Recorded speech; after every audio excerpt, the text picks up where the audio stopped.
So I'm currently editing the vlog that just took me like 2.5 weeks to do. I deleted the intro footage. I did it again. When will you learn? Oh, I think Harley's going to join me. Cat in my lap. So the whole intention of this vlog was to, ow, that's a claw, was to catch up on my reading goal because I was 12 books behind. I said I was 11, and I know I said that because the next clip of me is correcting myself to 12, so I must have said 11. And I was going to do that by reading as many short books as I can as fast as I could. I don't have any of those books to show you right now because I've already returned all of them to the library, but I do show you them throughout the vlog. I can't believe I did it again. At the start of this vlog, I was 12 books behind on my reading goal. This is basically just me catching up on that reading goal. She almost fell. If you had fallen, it would absolutely have been my fault, because why would I let you fall? Even though you were all the way over there. So yeah, without further ado, here's me catching up on my reading goal. Kind of chaotic. It's pretty chaotically.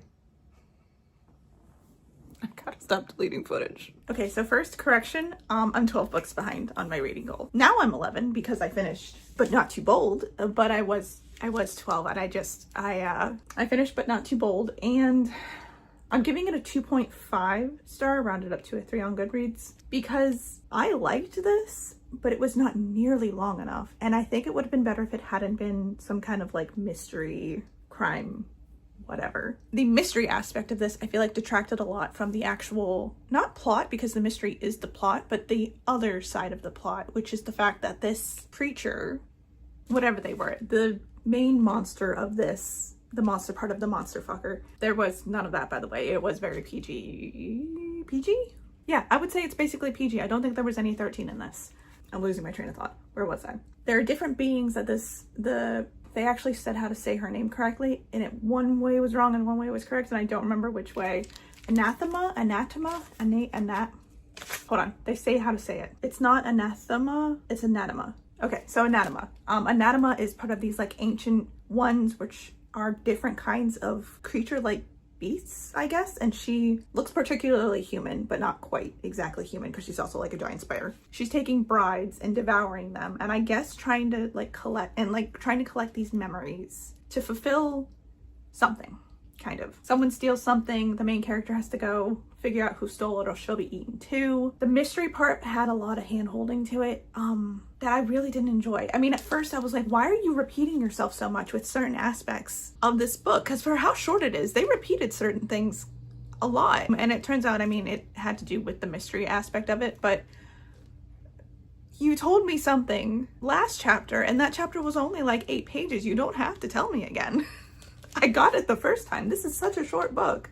Like, I promise you, I'm going to remember. My memory is terrible, but like, I promise you, I can remember that. If this had been longer and maybe had the mystery section I don't know. I enjoyed what it was, but I do wish there was more to it, especially the romance part, which I know. I think I really wanted this to be expanded upon. I wanted more of the world, I wanted more of the relationship, and I don't know, I think it could have been longer. So 2.5 stars. I am also 22% of the way into Strange Houses by Uketsu. Something I noticed with Strange Pictures, which I read, did I read that this year or was that last year? I read that at some point. What I really like about the way the author writes is they'll show you the picture, because there are images that you're supposed to follow along with the dialogue and the description, the text. I noticed this when I was reading Strange Pictures, but I would look at the picture and say, okay, I get it. But then I would like actually read what comes afterwards in the text. And the author would point out like what they wanted you to notice, because the person looking at the picture notices these things. And it's all like broken down in a way where you can be like, oh, yeah, I noticed that, or I didn't notice that, and I'm glad you pointed it out, because now I notice it, and now I'm like, okay, yeah, that's kind of weird. I enjoy that. It's a little bit easier with this because I'm familiar with floor plan, so looking at the floor plan, I'm like, okay, yeah, that's kind of strange, but I enjoy the way, even if like I didn't notice something, it's broken down for me and it's shown like what I should be looking at. And it's less of a figuring out what you're missing and more of a watching the person put the pieces together to this strange puzzle. And I like that. I like being along for the ride for this one. Really easy to read. I'm having a good time, and this is going well so far. 2 things now. I'm going to pick my next book to read now that I finished But Not Too Bold, and probably read it after I finish Strange Houses, maybe. And then I'm also going to, and I might regret this, I'm going to pick a TBR book to maybe slot in as my last book that I need to, I don't know what I'm going to do with it yet, but I want to pick a TBR book because I feel like I should be getting through my TBR books, and none of these are going to be my TBR books. Oh, I guess I revealed what my next book is. I'm going to read Atomic Noodle next by Annalee Newitz, just because I want to know what this cover is about. And now this.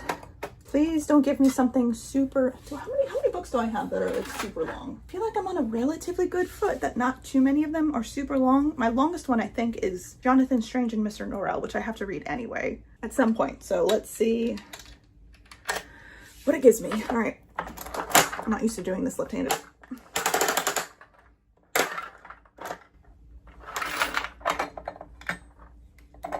Pink.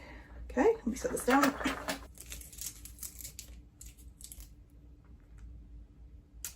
Very long. It's so focused. Yeah, there we go. Sabriel by Garth Nix, I think, which I don't think is a long book. Okay, Sabriel by Garth Nix, which is 491 pages. Cool. I will see about reading this one. Let me see what I can get through first, and I'll keep this in the pile for later reading. And then completely unrelated to reading, but because it came in the mail today and I'm really excited. I don't know if you've noticed, but in the, oh, can you see it in the corner there?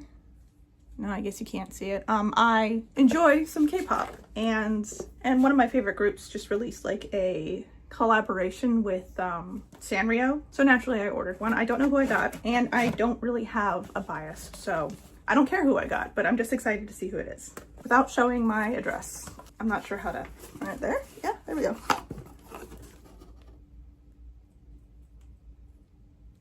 Holy shit, did I get Bambi? I don't have a bias, but I do buy specifically Bambi merch because pink, you know, match the aesthetic. I think I got Bambi. I'm pretty sure. Yeah, that's Bambi. Hey, Bambi. Yay. Oh, it's so cute. It's Bambi and My Melody. I don't even want to like open this, but I do want to open this because I want the CD inside so I can listen to it. Oh, it's so cute.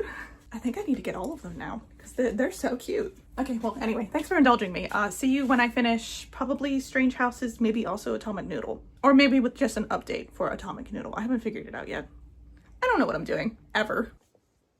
Did I call this Atomic Noodle? It's Automatic Noodle. Okay, I finished Strange Houses and I'm giving it a 3. I didn't like it as much as Strange Pictures because the story unfolded differently than it did in Strange Pictures. In Strange Pictures, each chapter like put together the pieces to this overall picture. Whereas in this one, it was kind of like you got to a certain point and then it just explained itself in the last few chapters, which was okay. I mean, I really enjoy Uketsu's writing style, so I will be picking up whatever else comes from them, but Strange Pictures I liked more.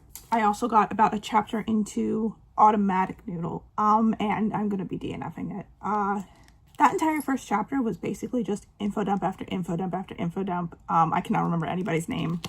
It was what, like a 20-page chapter? 22 pages, and it was just a lot of information that I am not equipped to handle at the moment. I also am kind of confused about this is supposed to be cozy, right?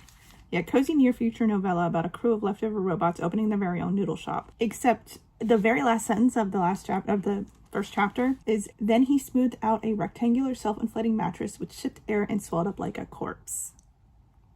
So cozy. So yeah, I'm DNFing that. I don't know if I'll come back to that one day, but I'm like more in the mood for info dumping like that because it was giving Detroit Become Human vibes, sort of, which is one of my favorite games, but I'm kind of worried this is not going to be as good as Detroit Become Human, and I'll just end up being disappointed anyway. So we'll see if I ever come back to that. Instead, I have another book I have to get back like very soon. So we're going to be reading When She's Gone. No. When She's Gone? Yeah, When She's Gone by Rhea Frey next, so I can get through this and get it back to the library. Am I in the mood for a thriller? Maybe it'll surprise me. Cora Valentine has her whole life and a shot at the Olympics ahead of her, but when she's kidnapped on Halloween, her name is splashed across headlines not as an athlete, but as a victim. Not even her safe return changes that, especially since no one is caught for the crime. Years later, when Cora has her own daughter, she's determined to leave the past behind for a better life. Now Cora's daughter is gone, and to get her back, Cora must take someone else's child. What do you mean has to take someone else's child? What is that? What? I mean, I know what it means, but like, Okay, well, okay, a quick update because I'm about to go to bed and I have a long drive tomorrow. And I decided I'm going to get through like as many short books as I can via audiobook while I'm doing that. So I'm about halfway through When She's Gone. Yeah, When She's Gone. And it had a slow start, but it's starting to pick up and I think I like it. I like the short chapters. The chapters are like a page, page and a half, maybe 2 pages each. So blowing through it is very easy. I also like the gymnastics aspect. That is my favorite part of the Olympics every year. Simone Biles, let's go. I did find it funny though how at the start the main character Cora was like, you're either a gymnast buff or you're a true crime buff. You're never both. I'm both, but thank you. And then I went to the library and found another short book that I probably could slot into, or at least give a go to this whole thing, because it's going slower than I thought it would, but I'm going to keep trying. It's Navigational Entanglements by Aliette de Boddard? No idea what this is about, but it's short. It looks like it's sci-fi. Yep, sci-fi. And I am willing to give most things a try at this point. And then what I'm going to be reading on the drive up, reading via audiobook on the way up, are as many Shady Hollow books as I can get through. So I don't know how many there are that I haven't read yet. I've read the first 2, and I'm not sure how many there are, but I'm going to read as many of them as I can during the drive. So hopefully that'll give me a little bump up. I've read 3 more books, and now I am 10 books behind schedule.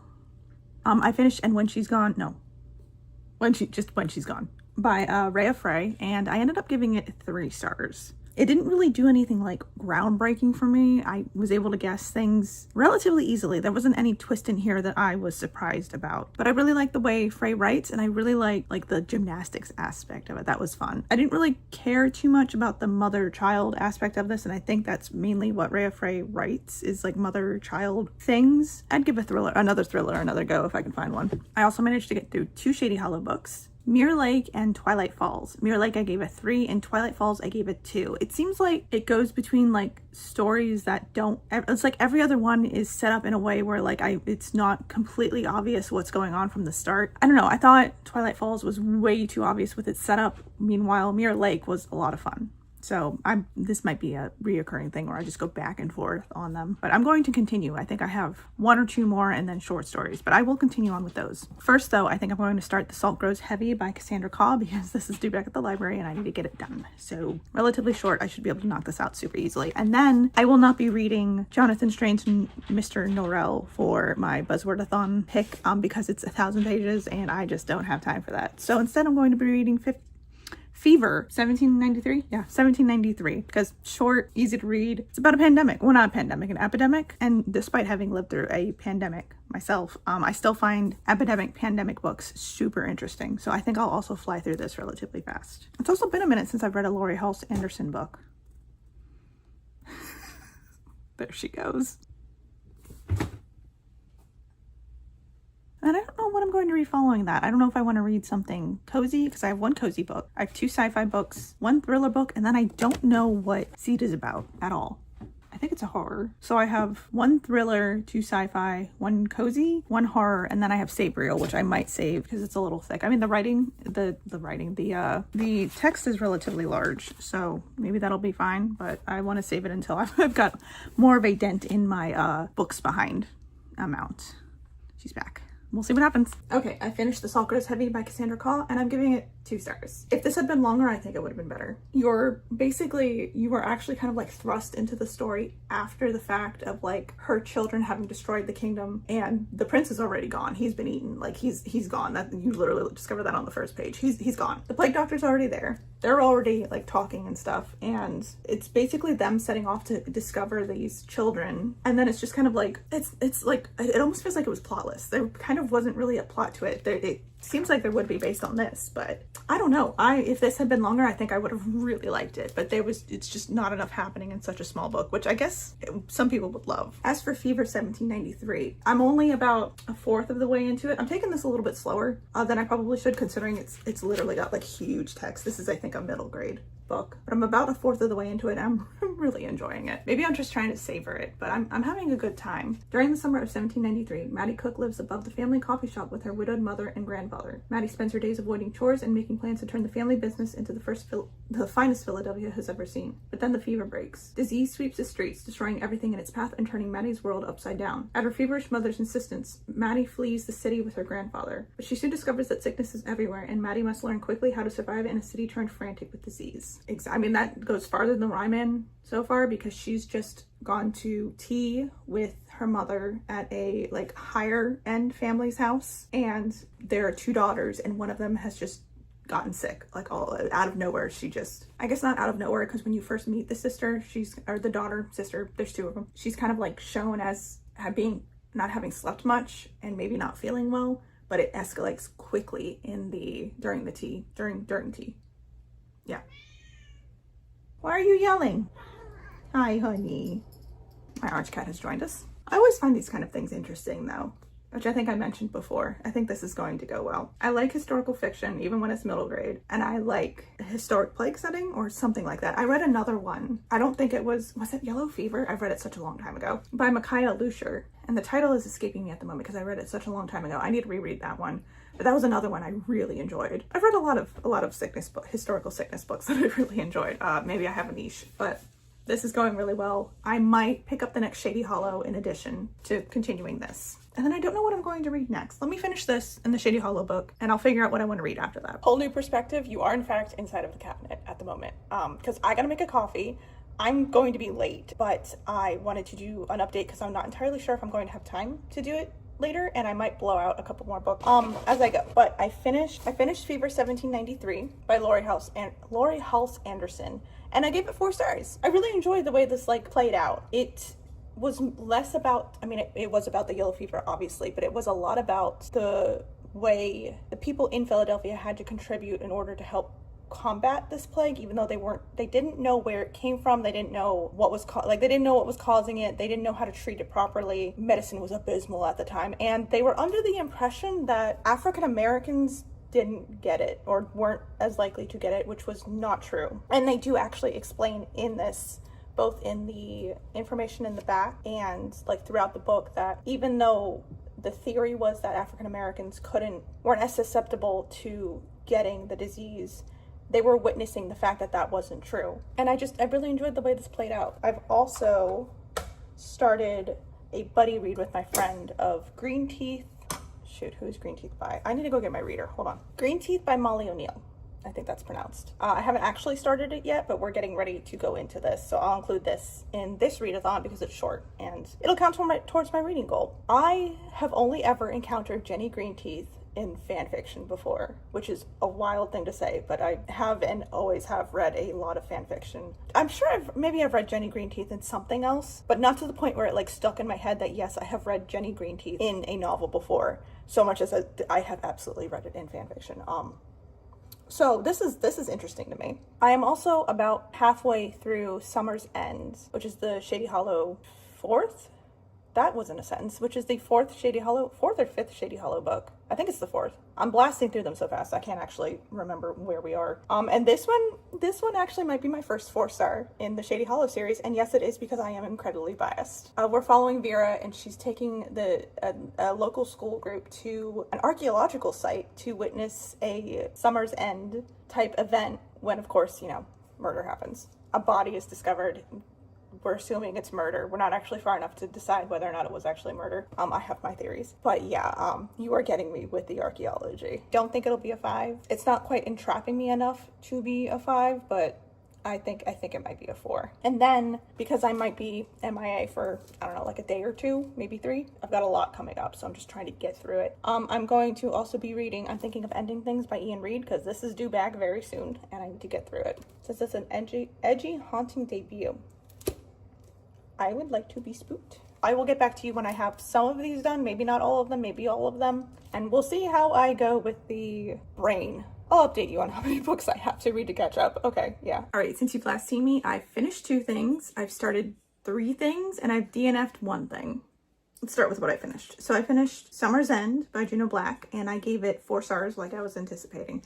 That by far was my favorite of the series so far. I enjoyed the way it was set up. I liked the way the characters interacted with each other. I loved the setting, archaeology. And yeah, I liked that one a lot. I also finished I'm Thinking of Ending Things by Ian Reid, and I gave this one a 1.5. I don't even know if I ever read Did not like this one. I appreciate the vision. I don't appreciate the execution. I can't really explain my problem with this without going into spoilers, and I don't want to do that. So let's just say, with the way this was, why was it that way? Couldn't there have been something more exciting happening? Okay, and the DNF was Scavenge the Stars by Tara Sim, which obviously I didn't read this edition because it's still in the wrapping. I'm gonna give this to my sister because I'm pretty sure she's interested in it. I think I got to the 3rd chapter. I don't have the edition I was reading anymore, but I got about to the 3rd chapter before I realized it was not going to work for me. And it mainly had to do with the writing style. I was not vibing with it at all. I think maybe if this had been adult, I would have liked it more, like a more mature writing style, but I'm also not entirely sure. The entire idea is this girl Silverfish has been sold to she's like indebted to a boat, and she works on this boat, and everything she does wrongs per se. She gets more time added onto it. She gets rescued from this boat by a wealthy man who, you know, gives her the world, gives her everything she wanted. I think he even gives her name back at one point from the synopsis I read. And her first order of business, a la Count of Monte Cristo, because that's what this is a gender swap retelling of Count of Monte Cristo, is to enact revenge on the person who wronged her. Love the premise. I like the idea of it. This didn't do it for me, so DNF. And the 3 things I started, technically I guess it's 5. I started Mockingbird Court by Juneau Black and the 2 novellas that go under that. And then I think once I'm done with all of that, I'll be completely caught up and ready for the next one whenever that comes out. I also started, well, I didn't technically start, I'm going to start Seed by, name's cut off, wait a minute, Ania Ahlborn, I think. Surviving a violent car crash seems like a miracle for Jack's family, but Jack knows there's nothing divine about it. The profound evil he uncovered as a boy has finally found him again. The thing that crouched at his bedside with soulless eyes and grinning razor-sharp teeth is back with plans for Jack and his angelic youngest daughter. I don't like that we're including a daughter. Okay. And then very last on the currently reading update, I'm going to start on Peter Pan because that is the next classic we pulled from our jar. And by we, I mean I think Luna. My cat Luna pulled this one. But that's nice and short, so I'm including it in this. And I'm not going to put it off until next year. I'm going to get to it. And final update, my current standing is 8 books behind. Relatively large update, and I'm going to give it to you while I open up some candle melts because my birthday's coming up, so I got some Skyrim themed candle melts. I got through 4 books, including Seed, Peter Pan, Mockingbird Court, the Shady Hollow book, and the 2 Shady Hollow short stories. The first one I finished was Seed by, this one's cut off and I can never remember who it is.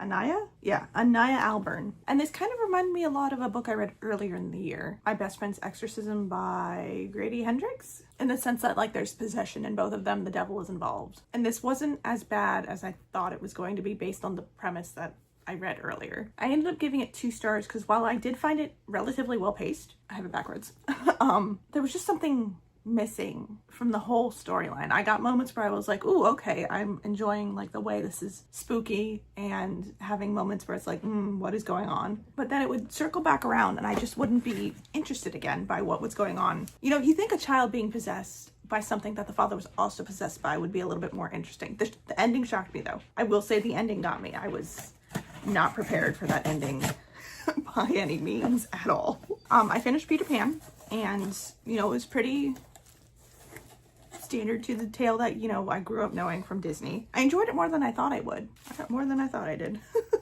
This person sells Skyrim themed wax melts, so I ordered all of the ones that they had for Skyrim, and there's a lot.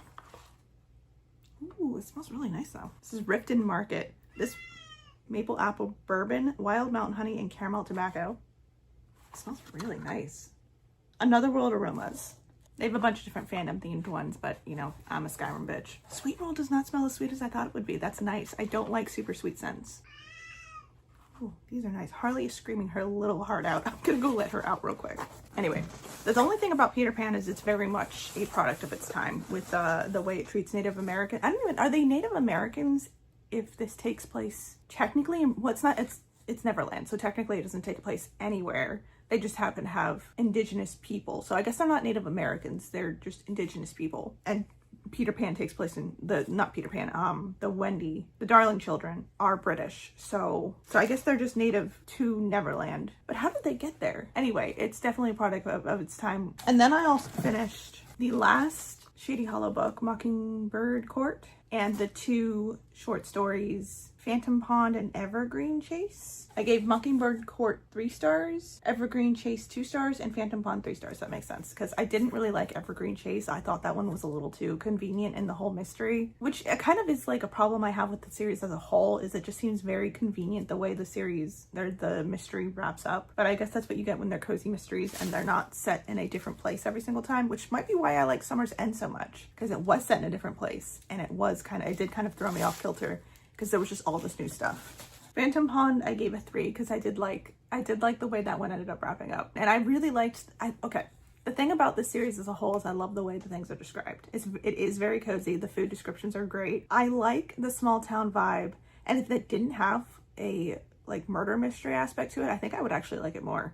Mockingbird Court was almost a 4 until the reveal happened. And then I went, you're doing the thing I don't like. So I will be continuing with that series though as they put more books out. I like everything except usually like the end part where they reveal who did it. And I'm like, oh, yeah, okay. Otherwise, very cute, very cozy books. I like the characters. Actually now, before I would have said it, for the most part, I like the characters. Now I like the characters. I'm very solidified in enjoying the characters, their personalities, the aspects of them. I've gotten over Vera's relationship. She's worked out her relationship thing. Some surprising things about Vera have come up, which actually make me like her more. Lenore is still my favorite though. I love Lenore. And Lefty. Lefty is everything. This is, speaking of Lenore, this is High Hrothgar. Library, Leather, and Bonfire Embers. Ooh, that's smoky. I'd really like Whitewind Tundra. Oh, that one makes sense. It's got cotton and lavender. That checks out. I really like Solitude Square. That one's nice. That one is wine, lime, basil, and mandarin. Then the last one I got is Golden Glow Estate with honey, almond, and smoke. Smoke. Yeah, that's good. I think that one might be my favorite. And I don't know what the sample is of, but I like it. Okay. So I'll have to try all of those, both while playing Skyrim, which I am always doing, and while reading, because I usually put on a candle warmer while I'm reading. I'm almost done Greenteeth 2. I might actually finish that today, but we'll worry about that update later. Which I am enjoying. It's giving me what's that one T. Kingfisher book? Nettle and Bone? It's giving Nettle and Bone vibes majorly. Something just happened though that I'm not a big fan of, so we'll see what the rating actually ends up being. But at the moment I'm enjoying it otherwise. I think I'm going to start on the Second Chance Convenience Store by Kim Ho-Yeon, because I want a little break from like the fantastical stuff going on. And then I think I'll also read, oh, I got library books and I didn't, hold on, I got library books. I forgot while I was at the library, I picked up some more short books just in case this ends up going even further, which I think it will. I picked up the Dead Cat Tail Assassins by P. Jelly Clark. I really enjoyed Ring Shout from this author, so I had to pick up something else, and I saw this. It's short. It's what I might just need in my life, so say less. I also picked up Heaven by Maiko Kawakami.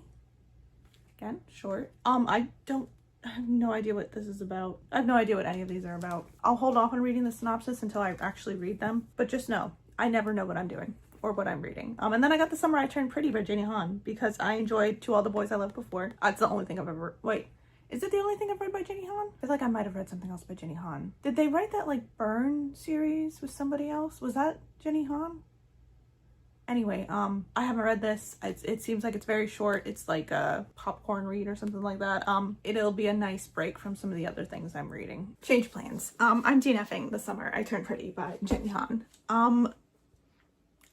I got to chapter 22, I think. Yeah, 22. I got to chapter 22, which is about 124 pages in, and decided it's not for me. While I do still enjoy Jenny Han's writing style, the whole plot of this one and the main character herself, I can't deal with it. So, but I did finish the Second Chance Convenience Store by Kim Ho-Yeon, and I gave it 4 stars. I really like this. I think the weakest, I want to say the weakest chapter was actually the last chapter, but actually it really wasn't that weak. It had a twist to it that I didn't see coming. You're basically following, it seems like you're following other characters, but well, I guess you are following other characters. You're following other characters who either work for or visit this convenience store owned by this lady and their interactions with him. And you start off with her interacting with him and getting him to work for her convenience store.